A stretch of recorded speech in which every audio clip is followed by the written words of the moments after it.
warahmatullahi wabarakatuh. Salam sejahtera untuk kita semua. Alhamdulillahirabbil alamin. Wassalatu wassalamu ala asrofil anbiya'i wal mursalin sayyidina wa maulana Muhammad wa ala alihi wa sahbihi wa sallam ajma'in, amma ba'du. Yang terhormat Bapak Darmanto SPDMM selaku Kepala Sekolah SD Negeri Kaliwung II. Yang kami hormati Bapak Ibu Guru SD Negeri Kaliwung II dan juga Bapak Ibu Guru beserta diseminasi pada pagi hari ini. Pertama, marilah kita senantiasa memanjatkan puji syukur kehadirat Allah Tuhan Yang Maha Kuasa, yang mana pada kesempatan pagi menjelang siang ini kita dapat berkumpul di kelas 2 SD Negeri Kaliwung II dalam acara diseminasi aksi nyata budaya positif di SD Negeri Kaliwung II oleh Ibu Yati Rahayu SPD. Sebelumnya saya selaku pembawa acara akan membacakan susunan acara pada pagi hari ini. Acara yang pertama yaitu pembukaan, yang kedua doa, yang ketiga menyanyikan lagu Indonesia Raya, yang keempat penyampaian materi budaya positif, yang kelima tanya jawab, dan yang terakhir adalah penutup. Untuk acara yang pertama, marilah kita bersama-sama berdoa untuk semoga acara pada pagi hari ini dapat berjalan dengan lancar, tidak ada halangan suatu apapun sampai akhir nanti. Menurut agama dan kepercayaan masing-masing, berdoa mulai. Terima kasih Bapak Ibu yang kami hormati. Kita lanjut ke acara yang ketiga, yaitu menyanyikan lagu Indonesia Raya. Untuk itu Bapak Ibu hadirin kami mohon berdiri, dan kepada yang bertugas yang terhormat Ibu Nini dipersilahkan menempatkan diri.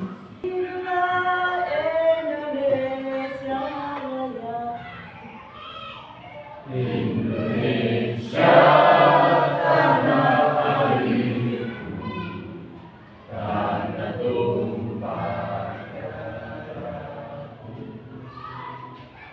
di sanalah aku berdiri, jadi pandu ibuku. Indonesia bangsa dan tanah airku, marilah kita berseru, Indonesia bersatu. Hiduplah tanahku, hiduplah negeriku, bangsaku, rakyatku semuanya. Bangunlah jiwanya, bangunlah badannya, untuk Indonesia Raya. Indonesia Raya, merdeka, merdeka, tanahku, negeriku yang ku cinta. Indonesia Raya, merdeka, merdeka, hiduplah Indonesia Raya. Indonesia Raya, merdeka, merdeka, tanahku, negeriku yang ku cinta. Indonesia Raya, merdeka, merdeka, hiduplah Indonesia Raya. Bapak Ibu dipersilakan duduk kembali.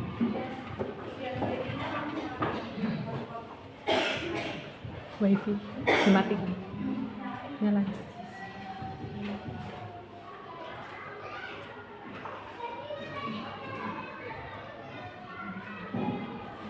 Kita lanjutkan ke acara inti acara yang keempat, yaitu penyampaian materi budaya positif. Waktu sepenuhnya kami serahkan pada Ibu Yanti Rahayu.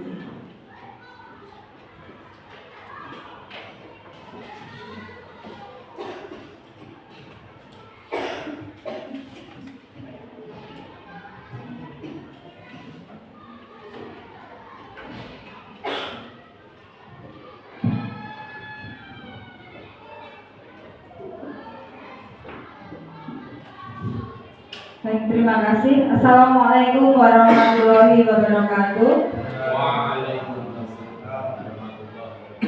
Bapak Kepala Sekolah SD Negeri Kaliwungu II yang saya hormati, Bapak Ibu Guru SD Negeri Kaliwungu II yang saya hormati, serta Bapak Guru dari Guru PJOK Kecamatan Kaliwungu yang saya hormati juga. Terima kasih atas kerawuhan panjenengan semua pada kesempatan siang hari ini menghadiri acara yang saya adakan, yaitu diseminasi aksi nyata budaya positif di SD Negeri Kaliwungu 02. Bapak Ibu mohon ikut di depan, langsung saja untuk mempersingkat kegiatan pada pagi hari ini. Yaitu saya akan sedikit menceritakan tentang kegiatan apa yang sudah saya dapatkan selama, atau materi apa yang sudah saya terima ketika mengikuti pelatihan guru penggerak di modul 1 ini. Dan ini tugas saya adalah menyampaikan kepada Bapak Ibu Guru tentang materi atau kegiatan yang sudah saya terima. Untuk di akhir modul 1 ini, yaitu kegiatan yang harus saya sampaikan tentang budaya positif.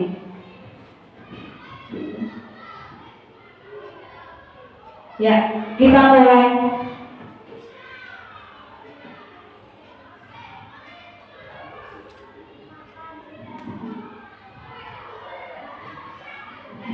Baik, esok tidak akan ada perubahan jika kita tidak merubah hari ini. Mari kita bersama merubah diri kita ke arah yang lebih baik. Kita mulai dari pagi hari ini. Bapak Ibu, kegiatan yang akan kita laksanakan nanti yaitu materinya terdiri dari paradigma pendidikan, yang kemudian disiplin positif, ada kebutuhan dasar manusia, kemudian ada motivasi perilaku manusia, ada posisi kontrol, kemudian segitiga restitusi, keyakinan kelas, kemudian refleksi. Kita ulas sedikit tentang materi saat kita pendampingan kemarin, ya, Bapak Ibu membersamai saya, yaitu tentang tujuan pendidikan. Tujuan pendidikan menurut Ki Hajar Dewantara yaitu pendidikan bertujuan untuk menuntun segala kodrat yang ada pada anak-anak agar mereka dapat mencapai keselamatan dan kebahagiaan yang setinggi-tingginya. Pendidik itu hanya dapat menuntun tumbuh atau hidupnya kekuatan kodrat yang ada pada anak-anak agar dapat memperbaiki lakunya, bukan dasarnya, hidup dan tumbuhnya kekuatan kodrat pada anak-anak. Jadi Bapak Ibu, anak-anak itu tumbuh sudah memiliki kodrat masing-masing. Jadi sudah ada samar-samarnya. Tugas kita sebagai Bapak Ibu Guru, kita hanya perlu menebarkan. Nah ini filosofi Ki Hajar Dewantara. Sekolah diibaratkan sebagai tanah. Jadi sekolah kita itu diibaratkan tanah. Kita adalah petaninya. Dan di situ kita bercocok tanam, sehingga harus mengusahakan lingkungan, atau misalkan kalau petani tanah yang subur. Nah di sini kita sebagai guru kita mengusahakan sekolah yang menyenangkan dan menjaga murid serta melindungi dari hal-hal yang tidak baik. Dengan demikian nanti anak-anak akan tumbuh menjadi karakter yang baik. Baik, selanjutnya itu paradigma pendidikan. Dalam membangun budaya positif sekolah harus menciptakan lingkungan yang aman. nyaman agar siswa mampu berpikir, bertindak, dan mencipta dengan merdeka, mandiri, dan bertanggung jawab. Disiplin sangat berkaitan dengan kontrol guru terhadap siswa. Jadi di sini Bapak Ibu guru, sebelum kita mempelajari tentang apa itu disiplin positif, kita harus membuat lingkungan kita itu lingkungan yang nyaman, aman, serta menyenangkan untuk anak didik kita. Nah, Bapak Ibu guru, mari kita kepalkan tangan bersama-sama. Monggo. Tangan kanannya monggo dikepalkan dengan erat-erat. Bagi yang berada duduk di sebelah kanan, saya minta tolong buka genggaman teman Anda yang ada di sebelah Anda. Genggaman tangannya coba jenengan buka. Genggam erat-erat. Bayangkan yang ada di genggaman panjenengan itu adalah hal yang sangat berharga yang Anda miliki. Walaupun Anda dibujuk sekuat apapun, digelitik entah diapakan, jangan sampai terbuka. Jangan sampai genggaman tangan itu terbuka. Karena di genggaman panjenengan ada hal yang sangat berharga. Jadi tidak boleh diserahkan kepada yang membuka. Monggo. Bu Nini, monggo. Bu Minta monggo dibuka genggaman tangannya Bu Nini. Mari. Bagaimana caranya bagi yang membuka? Usahakan biar bisa terbuka. Karena jenengan mau meraih apa yang ada di dalam. Ayo Pak Guru, PJK ayo. Boleh sama belakangnya. Monggo. Pak Ari, bisa tampak dari sini Pak Ari. Monggo Pak Ari.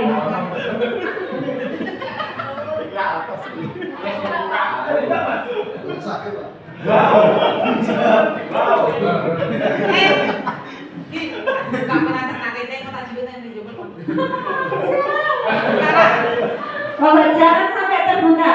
Ya, ayo Pak Ari. Coba buka genggaman tangannya Pak dan di situ ada hal berharga.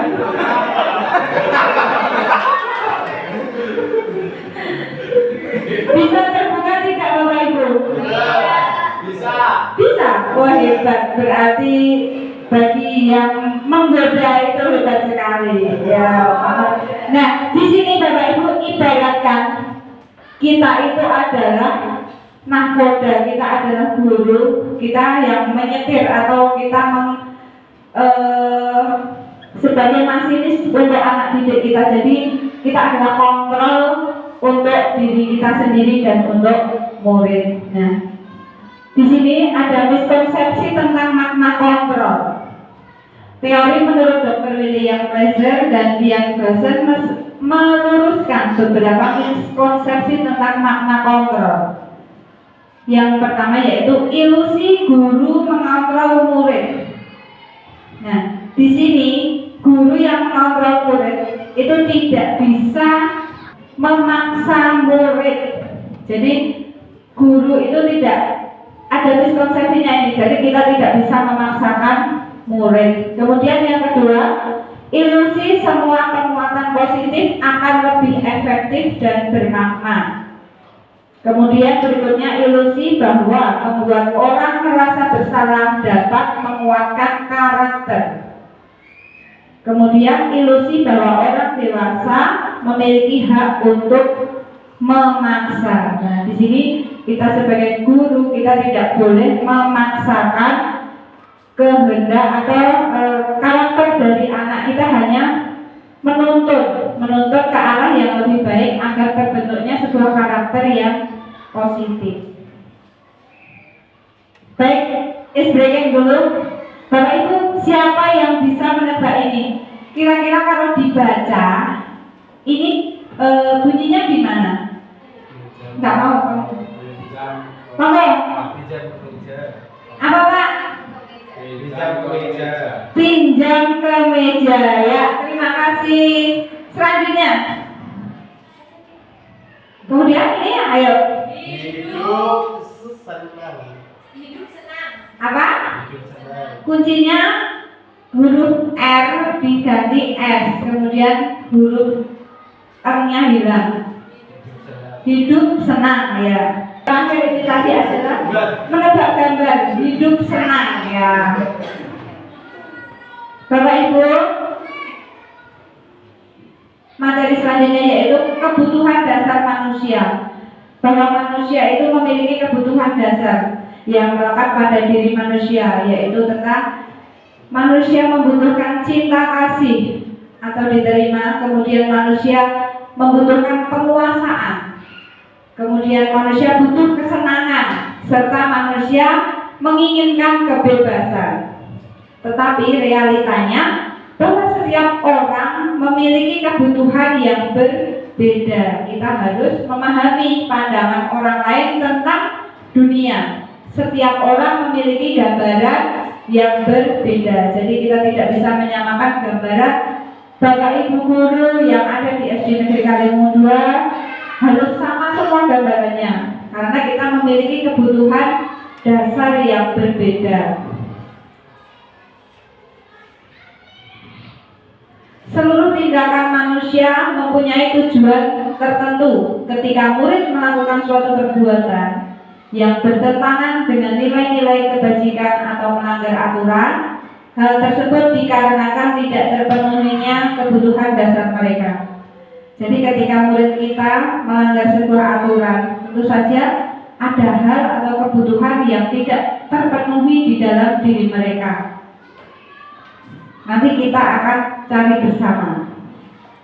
Nah, di sini Glaser menyatakan bahwa kapasitas untuk berubah ada di dalam diri kita.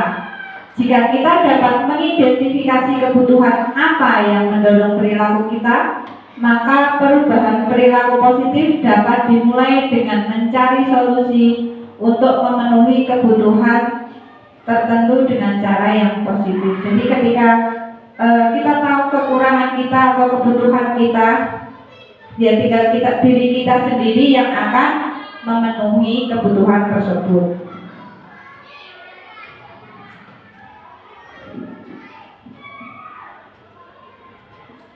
Baik, di sini ada sebuah kasus. Minta tolong dibacakan Bu. Pakai mic Bu.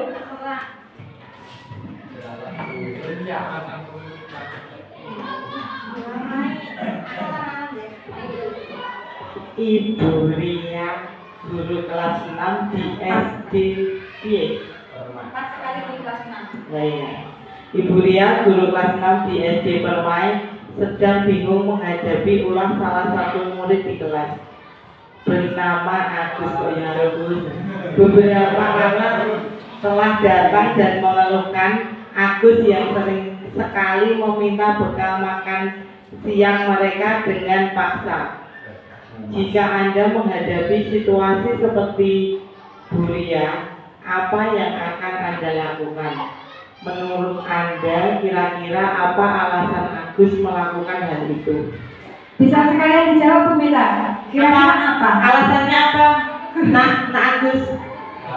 Oh, lapar. Alasannya lapar Bu.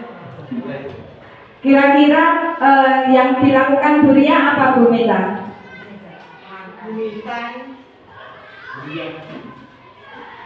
Monggo ada yang bisa menjawab kira-kira yang dilakukan Bu Ria apa? Gimana Bu ini? Aku sudah dinasihati, kalau perlu dijajaki di kantin. Dinasihati. Ya, ada yang lain? Monggo dinasihati, dijajaki ya Bu. Nah, di sini penyelesaian kasusnya Bu, kita cari dulu. Ya, di sini dalam konteks penerapan disiplin positif, Ibu Ria sebaiknya mencari tahu alasan kenapa Agus melakukan tindakan tersebut. Kenapa Pak Agus? Iya, karena Agus ada hal yang tidak terpenuhi, jadi dia merasa lapar. Nah, di sini kebutuhan mana yang ingin dipenuhi oleh Agus?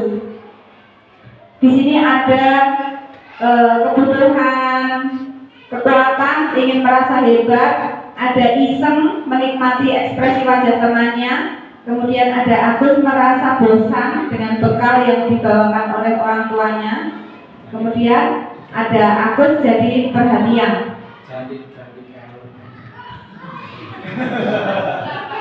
Ya di sini sesuai kasusnya tadi, ternyata kebutuhan dasar yang belum terpenuhi oleh Agus yaitu Agus merasa lapar dan orang tuanya tidak membawakan bekal makan siang. Jadi kebutuhan tentang untuk bertahan hidup, untuk bertahan hidup ya Agus ya.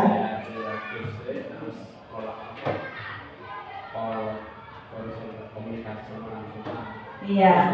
Kemudian ini kita lanjut ke motivasi perilaku manusia.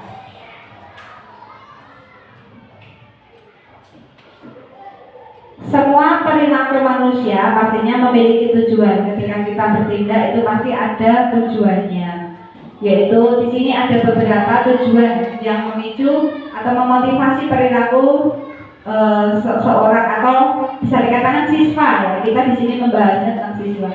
Yang pertama yaitu untuk menghindari ketidaknyamanan atau hukuman. Apa yang akan terjadi apabila saya tidak melakukan hal tersebut. Ini adalah motivasi eksternal. Kemudian yang kedua, untuk mendapatkan imbalan dari orang lain. Apakah saya akan dapatkan apabila saya melakukannya? Ini juga motivasi eksternal. Yang ketiga yaitu untuk menghargai diri sendiri. Saya akan menjadi orang yang seperti apa bila saya melakukannya. Nah, Bapak Ibu, di sini kita harus memotivasi murid-murid kita, yaitu motivasi agar sebuah keinginan atau hal yang dilakukannya itu tumbuh dari dalam dirinya sendiri, bukan dari oh aku kalau tidak mengerjakan PR nanti aku dihukum. Berarti dia belum memotivasi dirinya sendiri hanya karena motivasi eksternal agar tidak mendapatkan hukuman. Kemudian yang kedua tadi adalah mendapat imbalan. Ya, kamu nanti kalau mau mengerjakan ini, misalkan tak kasih uang saku. Nah, berarti dia hanya mau mengerjakan ketika dia dikasih uang saku. Kalau tidak dikasih uang saku, dia tidak akan mengerjakan. Nah, tugas kita di sini yaitu kita memotivasi anak agar menjadi seperti apa bila saya melakukannya. Jadi dia biar tumbuh dengan keinginannya sendiri, tumbuh dari dalam diri, tidak ada paksaan. Jadi melakukan sesuatu itu murni, tidak ada embel-embelnya seperti itu.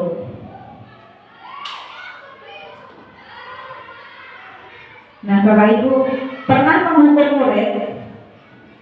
Pernah tidak Bapak Ibu? Sering, ya. Bapak Ibu tahu tidak apa artinya itu hukuman? Tahu?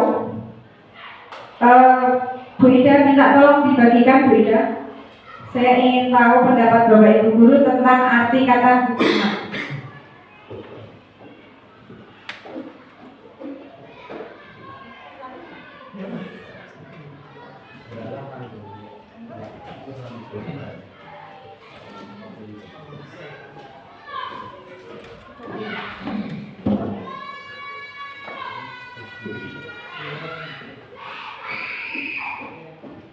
Moga Bapak Ibu bisa dituliskan apa itu hukuman.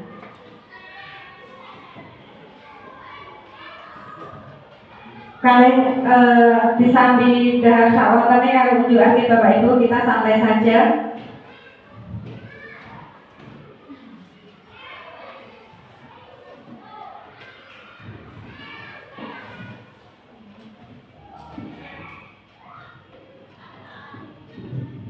Ayo dikerjakan tugasnya.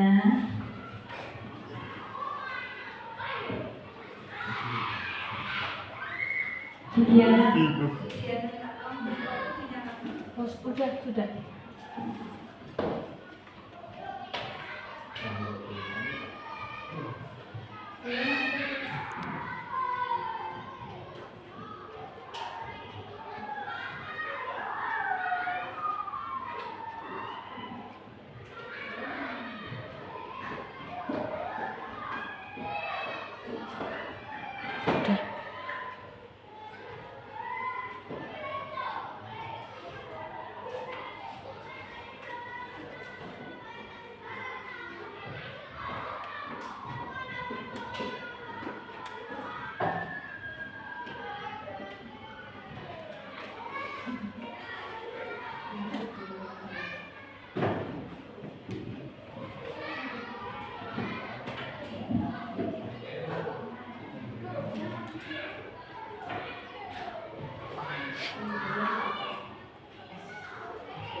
Sudah Bapak Ibu? Bisa dibacakan? Pak Agus Haryono, monggo Pak Agus. Baik. Suatu tindakan kepada seseorang yang telah melakukan atau melanggar sesuatu yang telah disepakati bersama agar seseorang tersebut memiliki sebuah sehingga tidak melakukan suatu hal yang tidak diinginkan. Ya, berarti hukuman adalah tindakan untuk membuat jera ya Pak Agus ya. Ya. Lagi Pak Tulus, monggo Pak Tulus. Ya, hukuman adalah bentuk Pakai mic Pak Tulus.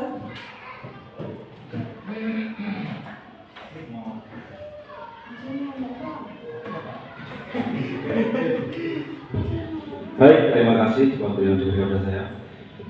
Menurut saya hukuman adalah tindakan yang diberikan kepada individu ataupun kelompok dari akibat melakukan suatu yang melanggar tata tertib ataupun hukuman dengan maksud memberikan efek jera atau tidak mengulangi apa yang dilakukan tadi, yang tidak baik tadi.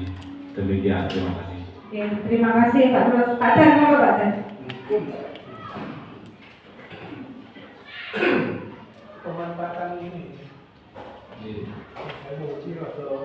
ya Pak Bodo. Hukuman adalah perbuatan atau tindakan untuk mengarahkan suatu tingkah laku agar menjadi lebih baik atau menjadi kembali baik. Itu hukuman. Terima kasih Pak Dan. Jadi Bapak Ibu berpendapat bahwa hukuman itu adalah tindakan agar untuk lebih baik atau memberikan efek jera. Oke. Kita lihat Bapak Ibu. Nah ini hukuman. Hukuman itu adalah hukuman yang bersifat satu arah. Hukuman itu adalah bersifat tidak terencana atau tiba-tiba. Kemudian hukuman yang diberikan bisa berupa fisik maupun psikis. Murid atau anak disakiti oleh sesuatu perbuatan atau kata-kata. Jadi Bapak Ibu, hukuman itu sesuatu yang bersifat satu arah, dan itu tidak terencana. Kemudian kita lanjutkan. Nah, kalau tadi hukuman, kita harus bisa membedakan apa itu konsekuensi. Kira-kira sama apa tidak? Konsekuensi. Nah, Pak Destian, konsekuensi apa Pak? Pak Guru olahraga. Pak Amirdan, maaf Pak. Monggo Pak, konsekuensi. Konsekuensi itu hukuman yang dilakukan karena melanggar kesepakatan yang sudah disepakati. Ya, konsekuensi adalah hukuman yang dilakukan karena melanggar sebuah kesepakatan ya. Kita lihat.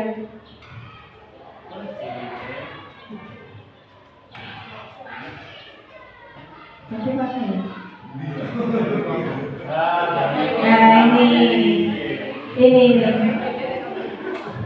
Disiplin dalam bentuk konsekuensi. Nah, konsekuensi itu adalah sebuah bentuk disiplin yang sudah terencana atau sudah disepakati, sudah dibahas dan disetujui oleh murid dan guru. Umumnya bentuk-bentuk konsekuensi dibuat oleh pihak guru.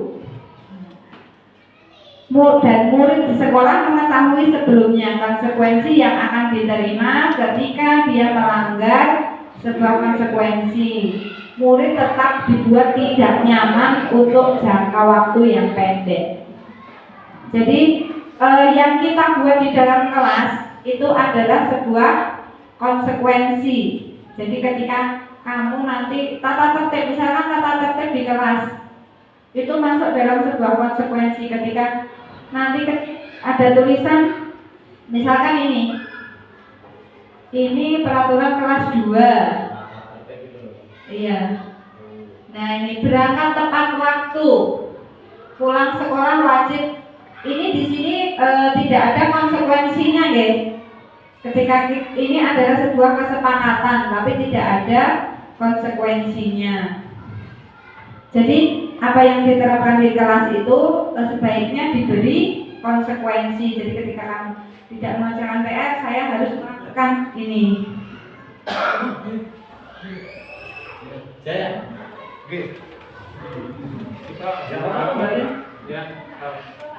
Kita masih. Nah, Bapak Ibu, di sini kita akan membedakan antara hukuman dan sanksi atau konsekuensi. Yang pertama, Bapak Ibu, hukuman itu adalah sesuatu yang menyakitkan dan harus terjadi. Sanksinya yaitu apa? Sesuatu yang harus terjadi, itu adalah sanksi. Kelihatan bukan?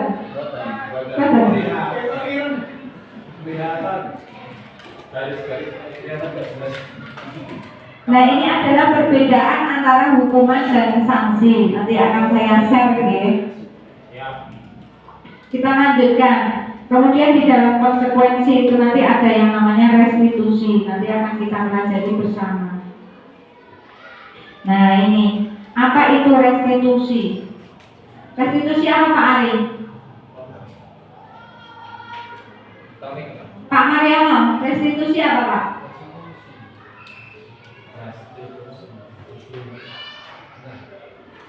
Maka Pak Haji? Derek, konek. Derek. Restitusi itu adalah sebuah pengembalian. Ya, ini restitusi yaitu membantu murid menjadi lebih memiliki tujuan, disiplin positif, dan memulihkan dirinya setelah berbuat salah. Penekanannya bukanlah pada bagaimana berperilaku untuk menyenangkan orang lain atau menghindari ketidaknyamanan, namun tujuannya adalah menjadi orang yang menghargai nilai-nilai kebajikan yang mereka percayai. Nah, di sini melalui restitusi, ketika murid berbuat salah, guru akan menanggapi dengan cara yang memungkinkan murid untuk membuat evaluasi internal tentang apa yang dapat mereka lakukan untuk memperbaiki kesalahan mereka. Nah, di sini Bapak Ibu ada namanya segitiga restitusi. Dalam segitiga restitusi ini kita bisa menggunakan atau mengaplikasikannya pada anak-anak ketika dia melakukan kesalahan. Jadi ketika anak-anak melakukan kesalahan, kita tidak langsung menjadi kamu salah, kamu gini-gini. Nah, kita harus yang pertama kita lakukan yaitu menstabilkan identitas. Benar nggak kamu tadi melakukan ini? Kemudian kamu punya alasan apa ketika melakukan ini? Kamu tahu tidak tentang keyakinan kelas apa atau kesepakatan yang sudah kita buat yang mana yang kamu langgar. Kemudian dia berusaha membenahi dengan cara bagaimana. Nah, itu adalah sebuah restitusi. Jadi dia akan membenahi dirinya sendiri. Seperti itu.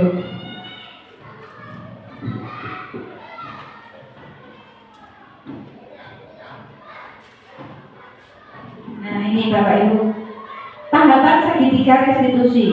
Dalam segitiga restitusi itu ada yang pertama menstabilkan identitas. Nah, ketika menstabilkan identitas, ketika anak-anak ada yang berbuat salah, kita tidak boleh langsung menghukum atau menjasti kalau anak itu bersalah. Kita bisa bertanya, membuat dia itu tidak tidak merasa bersalah. Karena gini, berbuat salah tidak apa-apa, tidak ada manusia yang sempurna, kita bisa menyelesaikan ini, atau kamu boleh merasa berhak seperti itu. Tapi kemudian di tahap yang kedua Bapak Ibu, nah ini kita memvalidasi tindakan yang salah. Kamu pasti punya alasan mengapa kamu melakukan kesalahan tadi. Nah, ketika dia mengungkapkan sebuah alasan, dia harus bisa menemukan nih ya, dia merasa melakukan kesalahan, kemudian hal yang mana yang sudah dia langgar, keyakinan kelas yang mana yang sudah dia langgar. Nah, kemudian dia harus membenahi dengan cara yang seperti apa. Baik Bapak Ibu, nah di sini ada lanjut ya, 5 posisi kontrol guru. Jadi ada 5 posisi. Yang pertama, kita sebagai penghukum, kemudian pembuat merasa bersalah, kemudian kita bisa menempatkan diri sebagai teman, kemudian sebagai pemantau, dan juga sebagai manajer. Di sini saya punya video Bapak Ibu, kita bisa menyaksikan bersama-sama.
Nah, di sini Bapak Ibu, ini guru sebagai penghukum, memposisikan diri sebagai penghukum. Di sini ada dampak yang harus diterima seorang murid. Di sini nanti anak-anak akan cenderung menjadi pemberontak dan akan menyimpan dendam. Nah, jadi mungkin kalau dimarahi seperti itu akan ada dendam anak-anak kepada gurunya. Kita lihat posisi yang kedua.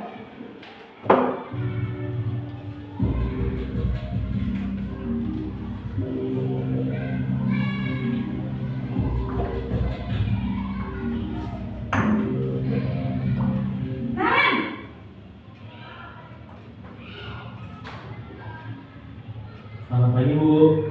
Naren, kamu kenapa terlambat lagi nak? Ya Tuhan Naren, kamu senang ya bikin ibu susah ya? Kalau kamu terlambat lagi, nanti ibu yang ditegur pada kepala sekolah nak. Disangka ibu tidak bisa membina kamu. Duh, gimana ini? Maaf Bu. Duh Gusti Naren, kamu suka ya kalau ibu tegur bapak kepala sekolah? Terus, sekarang ibu harus tulis apa yang di buku absen? Ini kamu sudah sering terlambat loh. Ibu harus apa coba? Maaf Bu. Maaf sekali. Ya sudah, lain kali jangan bikin ibu susah lagi ya nak ya. Ibu tidak akan kuat lagi kalau kamu begini terus. Bisa jantungan kalau ibu ditegur bapak kepala sekolah. Sana cepat ke kelas. Maaf ya Bu. Maaf sekali.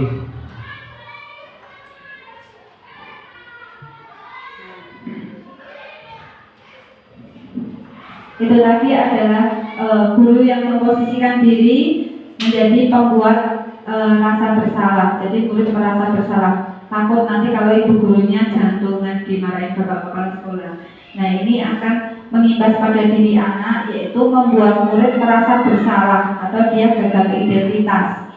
Anak akan menjadi rendah diri karena selamanya dia akan mengenang ketika nanti gurunya itu sakit atau gimana, oh itu tadi adalah penyebabnya saya, itu menjadi gagal identitas. Kemudian ada posisi yang ketiga.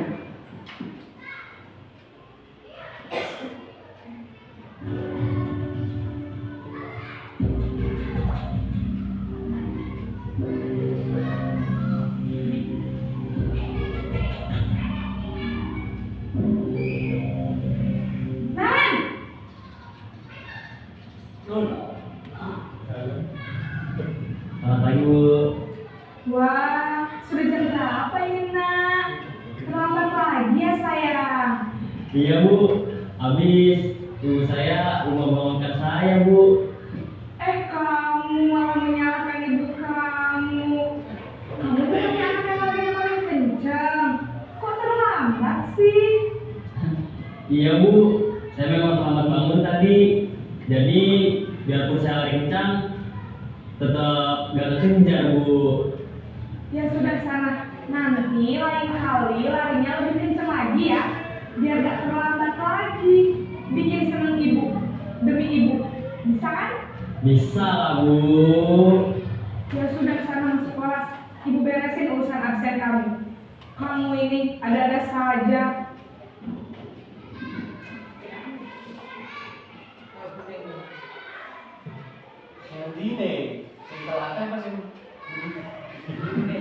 Nah, ini dampak memposisikan diri sebagai teman. Murid akan bergantung pada satu orang tertentu. Jadi murid akan bergantung kepada gurunya terus. Kemudian lagi murid tidak mandiri dan tidak dapat berpikir sendiri. Perlu diingatkan bahwa dorongan yang muncul masih dari eksternal.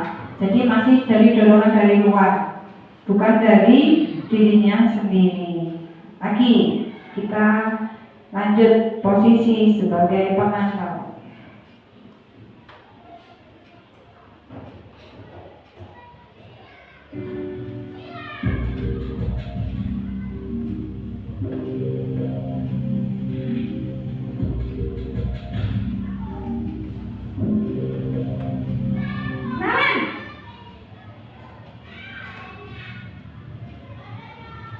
Selamat pagi Bu. Naren, apa peraturan sekolah kita tentang jam berapa kita harus masuk sekolah, nak? Kita harus di sekolah jam 7 Bu. Iya betul, sekarang sudah jam 7.20. Naren sudah tahu konsekuensinya jika terlambat hadir. Paham Bu, saya harus tinggal kelas pas jam istirahat selama 20 menit. Iya benar, konsekuensinya demikian. Jadi nanti jam 9.30 pas istirahat, kamu harus tinggal di kelas, kerjakan tugas tambahan untuk ketertinggalan kamu, ya? Baik Bu. Nah, ini adalah sebagai pemantau. Efeknya apa? Murid akan menghitung konsekuensi tanpa memahami sepenuhnya nilai kebaikan yang dituju dan tidak sepenuhnya mandiri. Jadi dia hanya besok terlambat, kemudian dapat konsekuensi itu, dia merasa nyaman, besok lagi gitu lagi seperti itu. Kita harus menumbuhkan rasa untuk merubah diri siswa, jadi biar sesuai dengan kesadarannya. Kemudian yang terakhir posisi manajer.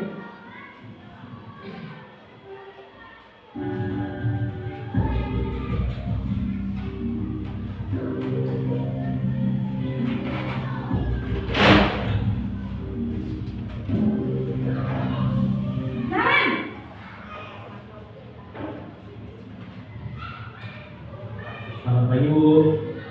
Selamat pagi Naren. Maaf Bu, saya terlambat. Iya, sekolah masuknya jam 7, sekarang sudah jam 7.20. Jadi sekarang bagaimana ini Naren? Maaf Bu, saya lupa alarm saya semalam. Baiklah, menurut kamu, keyakinan sekolah yang mana yang tepat?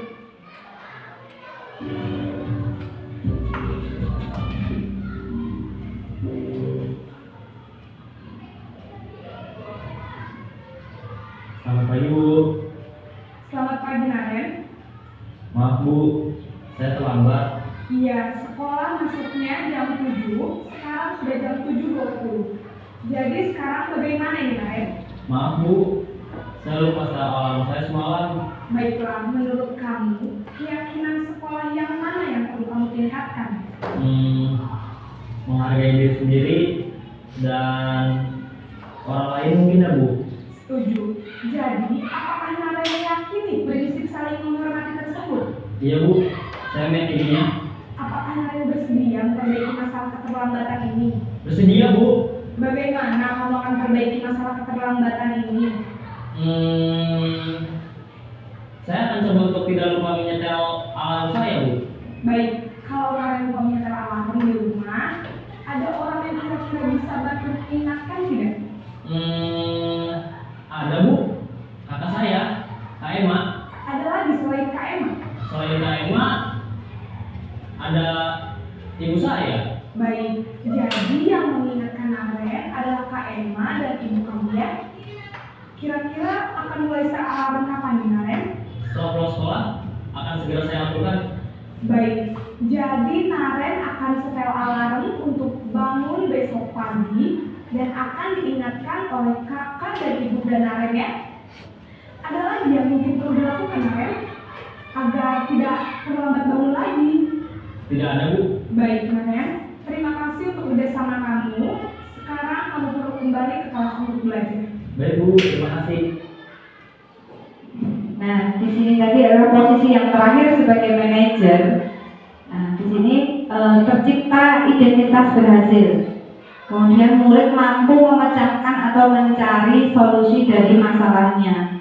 Jadi ketika dia terlambat, dia tahu akan apa yang menyebabkan dia terlambat. Kemudian dia mencari pemecahan masalahnya sendiri. Kemudian murid menjadi percaya diri dan belajar dari kesalahannya. Kira-kira Bapak Ibu berada di posisi yang mana? Pertama penghukum ya Bu.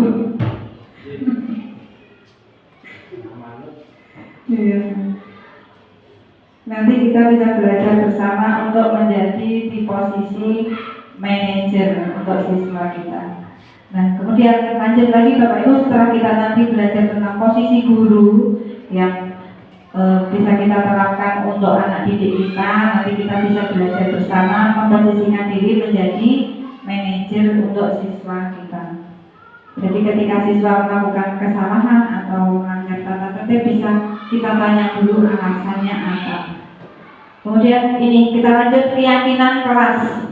Ada nilai-nilai kebajikan atau prinsip-prinsip yang disepakati bersama secara universal, lepas dari perbedaan agama, suku, negara, dan bahasa. Menurut Gassen 1988, suatu keyakinan kelas akan lebih memotivasi seseorang dari dalam intrinsik. Seseorang akan lebih bersemangat untuk menjalankan keyakinan kelas daripada hanya sekedar mengikuti peraturan. Nah, ini kita tahu ini peraturan dan keyakinan kelas.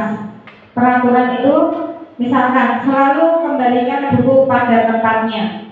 Berarti nilai kebajikan yang dituju adalah tanggung jawab. Kemudian dilarang mengganggu orang lain. Keyakinan kelas kita yaitu menghormati orang lain dan diri sendiri. Kemudian hadir di sekolah 15 menit sebelum pembelajaran dimulai, yaitu berkomitmen pada tujuan. Kemudian dilarang melakukan kekerasan. Di sini nilai kebajikannya yaitu keselamatan dan menghormati orang lain. Lanjut ya. Nah, cara-cara pembentukan keyakinan kelas. Keyakinan kelas itu bersifat abstrak Bapak Ibu daripada peraturan, jadi lebih rinci dan konkret. Kemudian keyakinan kelas berupa pernyataan-pernyataan universal. Pernyataan keyakinan kelas senantiasa dibuat dalam bentuk positif. Kemudian tidak terlalu banyak agar mudah diingat, disesuaikan dengan kondisi sekolah atau kelasnya.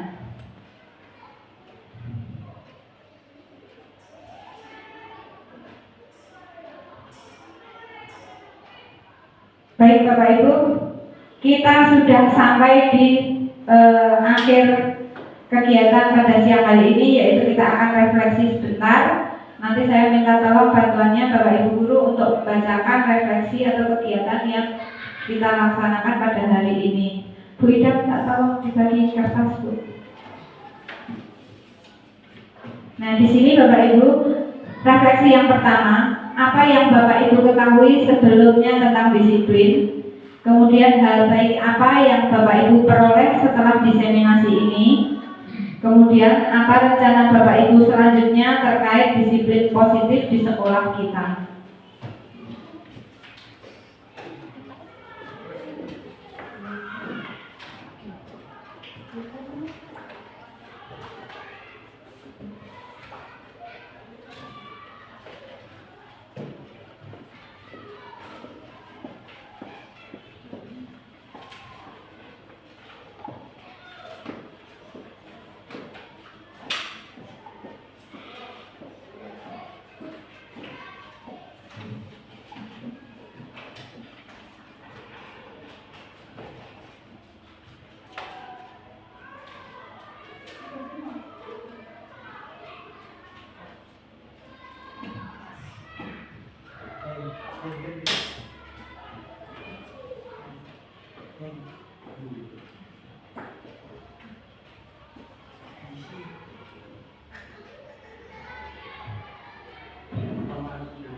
Udah Pak Agus.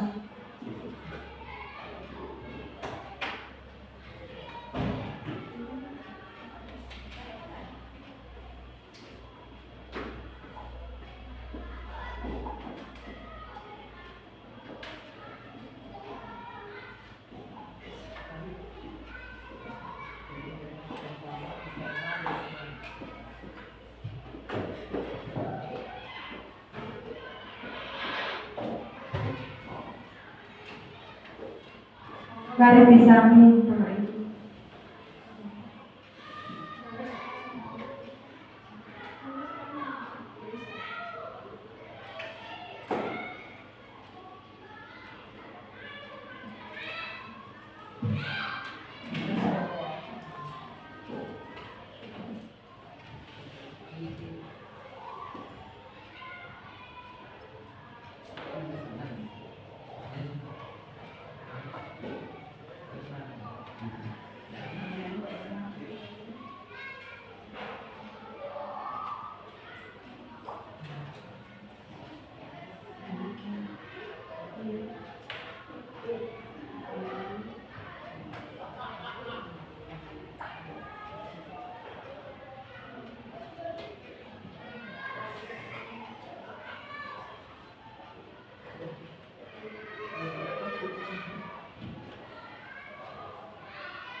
Sudah Bapak Ibu? Sudah? Sudah apa sudah? Mohon Pak Agus. Pak Tom? Pak Haji? Pak Ter? Sampun. Monggo Pak Ter.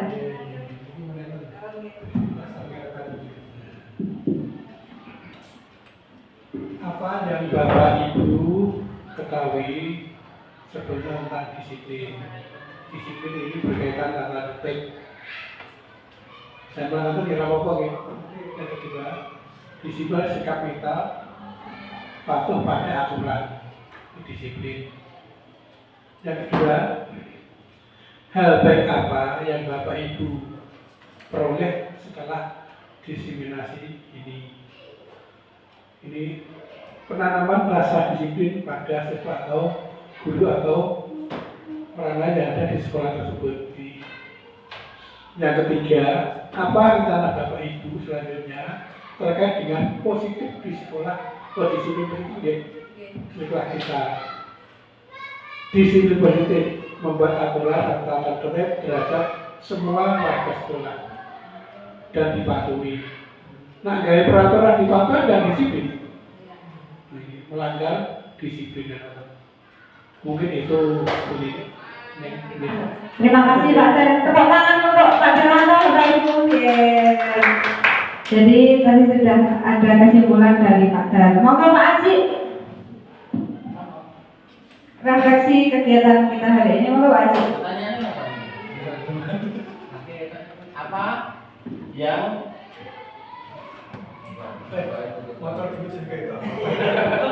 apa yang Bapak Ibu ketahui sebelumnya tentang disiplin? ya, disiplin itu adalah menurut saya kepatuhan, ketaatan, dan bentuk rasa tanggung jawab terhadap suatu kesepakatan yang telah dibuat. Kemudian Pak Haji, hal baik apa yang Bapak Ibu peroleh setelah diseminasi ini? Hal-hal baik itu bisa mencakup banyak hal yang bisa kita dapatkan dari diseminasi yang kita laksanakan pada hari ini, yaitu tentang wawasan dan pengetahuan tentang sikap disiplin dan bagaimana cara mengatasi ketidakdisiplinan anak. Kita bisa menjadi beberapa peran, yaitu bisa jadi manajer, terus pengawas, pemantau, dan lain-lain seperti yang sudah ada tadi. Oke, terima kasih Pak Haji. Terakhir Pak Haji, apa rencana Bapak Ibu selanjutnya terkait disiplin positif di sekolah kita? Rencana saya yang pertama yaitu refleksi terhadap diri saya sendiri. Kemudian refleksi terhadap apa yang saya berikan terhadap anak-anak, karena di sini saya sebagai guru yang jelas untuk bisa menjadi seorang mendidik anak-anak kita supaya disiplin, tentunya kita harus disiplin terlebih dahulu. Contohnya pada saat berangkat sekolah, misalnya jika menginginkan anak-anak kita berangkat pukul 7 atau lebih pagi dari jam 7, ya seharusnya kita berangkat tidak lebih dari jam 7. Andai kata misalnya kita meminta anak-anak untuk disiplin pulang pada jam 12, ya otomatis kita pulangnya sesuai peraturan kita jam 2. Terus misalnya kita menginginkan anak-anak istirahatnya tepat 15 menit, ya tentunya kita juga masuk kelasnya juga harus tepat. Mungkin langkah awal saya seperti itu, karena bagaimanapun pepatah Jawa, guru itu digugulan ditiru, dan peribahasanya guru kencing berdiri, anak kencing berlari. Ya, tepuk tangan buat Pak Haji. Terima kasih Pak Haji. Sangat bagus sekali. Jadi kita bisa memulai pembenahan dari diri kita sendiri dulu ya Pak Haji. Ya, Pak Agus Sutarto, monggo Pak Agus. Ya, Monggo. Pakai ya.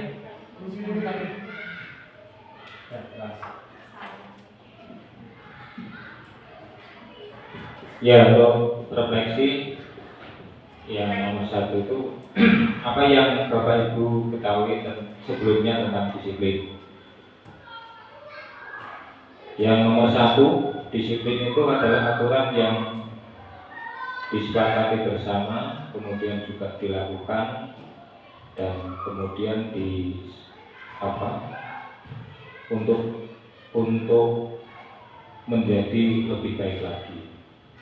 Itu yang pertama. Yang kedua, hal baik apa yang Bapak Ibu peroleh setelah diseminasi ini? Ya, banyak hal, tetapi saya mau sampaikan yang pertama adalah budaya positif dan juga keyakinan kelas.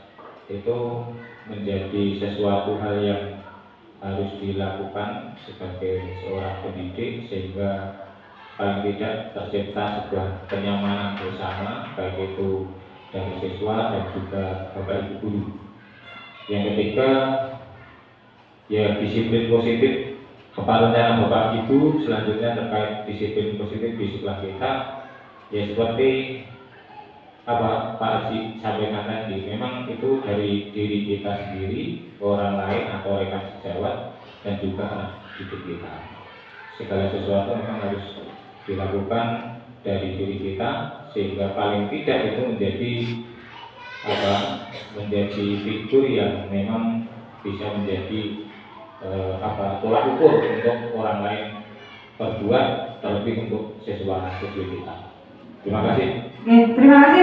Tepuk tangan buat Pak Agus Sutarto. Bapak Ibu, rangkaian acara dari materi sudah saya sampaikan pada siang hari ini. Kita sudah melakukan kegiatan diseminasi, sudah merefleksi. Kemudian Bapak Ibu, mari kita bersama-sama menciptakan budaya positif yang ada biar tercipta di lingkungan sekolah kita, terutama di SD Negeri Kaliwungu 2. Bapak Ibu, saya punya pantun. Hari Senin ke Kota Tua, naik kuda, membawa pepaya. Terima kasih Bapak Ibu hadirin semua sudah berkenan mendengarkan saya. Bapak Ibu, saya mohon maaf jika selama penyampaian tadi ada tutur kata saya yang kurang berkenan. Saya mohon maaf kepada Bapak Ibu guru, serta saya mengucapkan banyak terima kasih yang sebesar-besarnya Bapak Ibu guru telah mendukung saya dalam kegiatan ini, sehingga dalam pelaksanaan diseminasi ini bisa berjalan dengan lancar dan baik. Sekian dari saya tutup. Wassalamualaikum warahmatullahi wabarakatuh.